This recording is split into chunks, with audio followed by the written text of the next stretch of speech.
नमस्कार मेरे सुजय बोध के प्यारे दर्शकों, आप सबका स्वागत है मेरे इस चैनल में। आप सब कैसे हैं? आशा है आप सब अच्छे ही होंगे। आज का विषय है शून्य से अनंत तक। आज मैं बताऊंगी आपको कि शून्य से अनंत के अंतर्गत क्या आता है। इसके विषय में मैं आपको बताऊंगी कि इसका मतलब क्या होता है।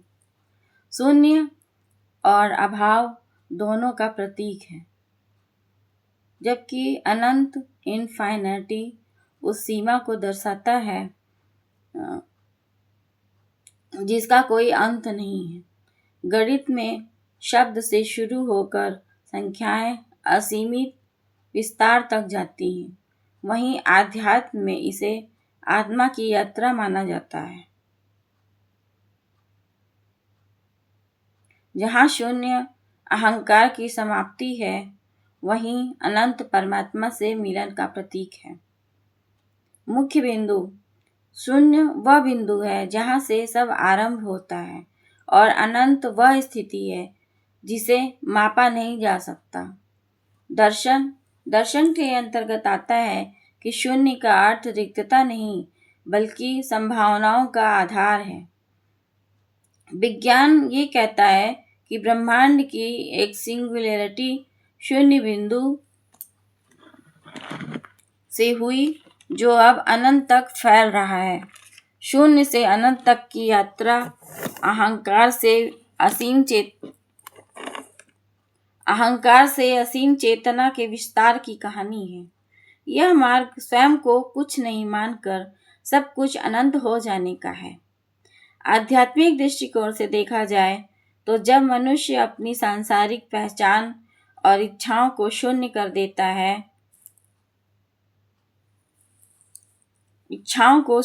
देता है, तब वह परमात्मा या ब्रह्मांड की ऊर्जा से एकाकार हो जाता है। और यह जो है स्व से सर्व तक का सफर है। वैज्ञानिक और गणितीय परिप्रेक्ष्य के अंतर्गत गणित में शून्य का अस्तित्व ही संख्याओं को विस्तार देना है। विज्ञान में एक शून्य बिंदु से ही अनंत ब्रह्मांड का जन्म हुआ है, जो दर्शाता है कि शून्य ही अनंत का स्रोत है।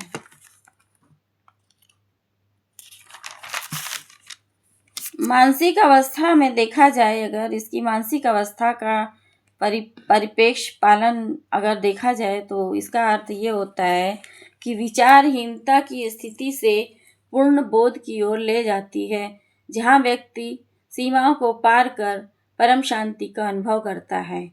यही शून्य से अनंत तक की यात्रा है। नमस्कार, मैं अगले एपिसोड में आप सबसे फिर मिलूंगी। हरे कृष्णा।